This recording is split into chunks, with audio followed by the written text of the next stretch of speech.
कितना कर्जा? उसने कहा 1000 दिनार। दिनार सोने का होता था, दिरहम चांदी का होता था।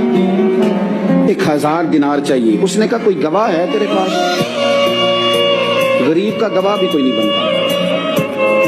कभी उलझ जाए ना कोई बंदा तो कई अपने भी कह देते हैं कि हम इसके कौल फेल के जिम्मेदार नहीं है। एक गरीब आदमी को कर्ज की जरूरत पड़ गई, 1000 दिनार चाहिए। मैं कह चुका हूं कि दिरहम चांदी का होता था, दिनार सोने का। 1000 दिनार लेना है। जिस बंदे से उसने कहा, अगरचे वो नेक बंदा था, उसने कहा यार 1000 दिनार दे दो। तो कहने लगा कोई गवाह है तेरे पास? वो कहने लगा गरीबों का गवाह कौन होता है?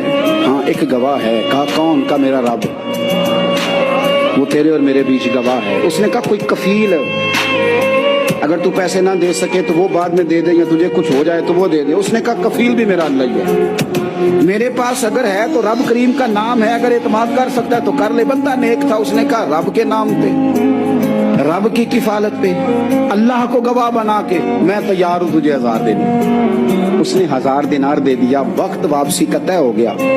वो चला गया पैसे लेके। उसने पूरी मेहनत की कि मैंने वक्त पे पैसे लौटाने, पूरी मेहनत भी कर ली, अल्लाह ने मदद भी कर दी, पैसे भी उस तारीख को उससे मिल गए। बाद लोगों का तो लौटाने का दिल ही नहीं होता।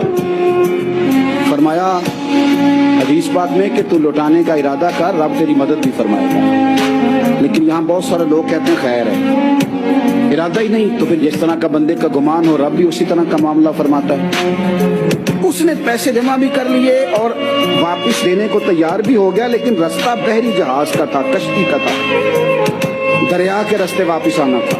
अब वो जब आ गया दरिया के किनारे तो बड़ी कोशिश की, पर वहां उसे कोई कश्ती नहीं मिली। वक्त पे पैसे लौटाने हैं, सफर करना है, अब सवारी मुयस्सर नहीं है। सोच सोच के परेशान था कि मैंने तो अल्लाह के नाम पे लिए। अचानक दिल में एक तजवीज आई। उसने एक लकड़ी ली, लकड़ी को अंदर से खोला, 1000 दिनार उसमें भरा। बुखारी पढ़ रहा हूँ, और साथ एक खत भी लिखा कि यार मैं पैसे पहुंचाना चाहता था पर मुझे कोई चीज नहीं मिली दरिया के उस पार आने की, अल्लाह के नाम पर तेरी तरफ रवाना कर रहा हूं। और ये कह के वो लकड़ी दरिया में रख दी। वो लकड़ी डूब गई है, वापस आ गया। वो जिसने पैसे लेने थे वो ऐन मुकर्ररा वक्त पर दरिया किनारे आया। सुबह से सरे शाम तक उसने इंतजार किया। दिल ढलने लगा तो दिल में ख्याल आ गया कि यार नहीं, उसने देने ही, झूठा वादा कर गया, पहुंचा ही नहीं वक्त पे। अब जब वापस लौटने लगा तो अचानक दरिया में एक लकड़ी तैरती हुई दिखाई दी।